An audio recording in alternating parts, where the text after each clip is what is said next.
మహిళా మనులు అందరు కలిసి ఒక దగ్గర కూడా గింతమంది కనబడుతుంటే ఏందని అనుకుంటారా ఏంది? Secunderabad Marredpally multipurpose function hall కి ఏదైనా దావత్కొచ్చిరని అనుకుంటారు కదా.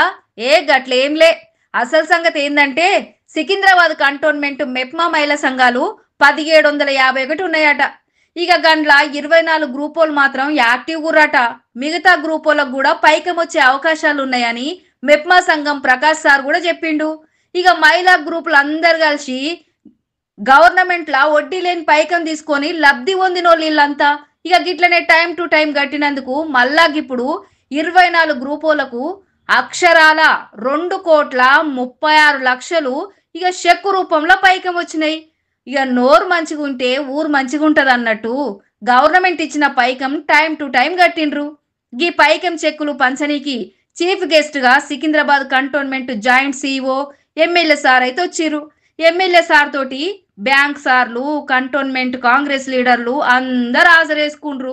కాంగ్రెస్ లీడర్లు అందరికీ ఒకటే ఆశ, ఎమ్మెల్యే సారు ఎవరికి నామినేటెడ్ పోస్టు ఎప్పుడు ఇస్తాడా అని గుసగుసలైతే మొదలైతున్నాయి.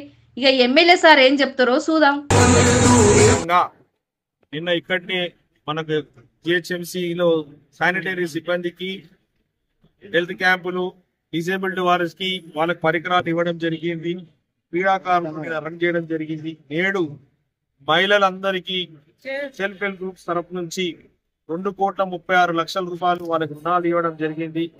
కొంతమంది ఇందిరా శక్తి కేంద్రాలుగా క్యాంటీన్స్, బ్యూటీ పార్లర్స్, కిరాణా షాపులు, ఇంకా మిగతా విషయాలు జనరల్ స్టోర్ ఇవన్నీ మిగతా 5 రకమైన షాప్స్ ఈరోజు పెట్టుకోవడం జరిగింది. గతంలో ఎప్పుడు లేని విధంగా కాంగ్రెస్ ప్రభుత్వం వచ్చిన తర్వాత 20 లక్షల రూపాయలు ప్రతి గ్రూప్ ఇవ్వడం చాలా సంతోషకరమైన అని వ్యక్తమైంది అనేసి యావత్ మహిళలందరూ సంతోషిస్తున్నారు. ఎందుకంటే గతంలో 10 లక్షలే ఇచ్చేది, ఇప్పుడు 20 లక్షలు. గతంలో